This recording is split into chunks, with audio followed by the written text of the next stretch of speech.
So my bishop, in his wisdom, pulled up the Sermon on the Mount in Matthew, pulled up chapter 5, and was talking about lust. So he brought up what I think was verse 28, and he asked me to read it as we were discussing it. So he handed the Bible to me, and I read the King James Version 28, which said that forgive me for not quoting it. You've heard that you shouldn't commit adultery, but if you've had lustful thoughts about a woman, then you've committed adultery in your heart already. Right. And it was the idea that this was a really big deal that you were doing, because if you're doing what you're telling me you're doing, son, then you're having these thoughts, and that's the real problem behind all this, and you need to stop yourself from doing what you're doing.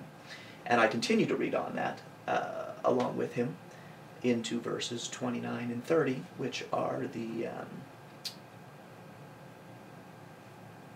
if your eye should offend you, it's better to pluck it from you, because it's better to lose the part than to do it. And if your hand should offend you, it's better to cut it off, because it's better, I believe it uses the word member, it's better for that member to perish than it is for the entire soul to be damned. So effectively, these verses specifically are Jesus saying that it's better to mutilate yourself in some fashion than to continue sinning.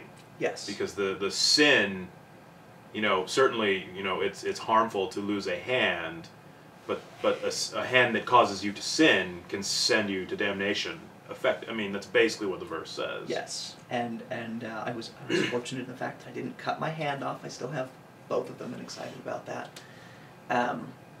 But the bishop told me this was something I need to work on, and that that I needed to make an effort. I said I would, and I cried, and I went home and probably withheld strongly for a solid day and a half.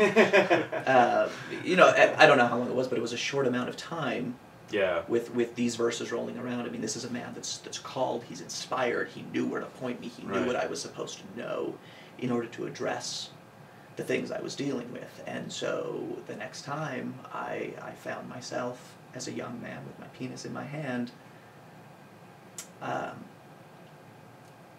did what I thought was best, and I broke it in two. It doesn't break off, of course. Right. There's still skin holding things in, but that spongy stuff inside, once erect, can be broken. Membrane. So I did that, and it was very. So you literally very just painful, with it bruised. in your hand, you just. Yeah, I mean it's.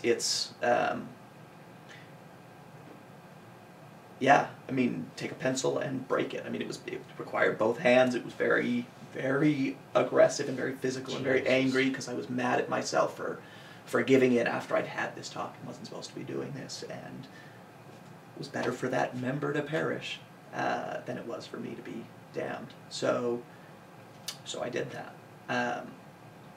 and I never told anyone as a child.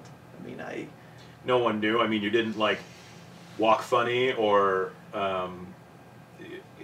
because I imagine that even after the blood flow changed and the erection went down, which I imagine I would think it would happen pretty fast. But in this situation, the point is, it's not like that just went away. The damage was done. You had ruptured a membrane. I imagine that there was bruising and whatever, but you didn't walk funny. Nobody could see. Hey, are you all right? Did something happen? I mean, there was pain when it happened. That I remember. There wasn't a lot of pain after that. I mean, there was a huge amount of emotional pain, having hurt myself, but there was not physical pain for the most part after that, until things sort of started healing themselves. Mm-hmm.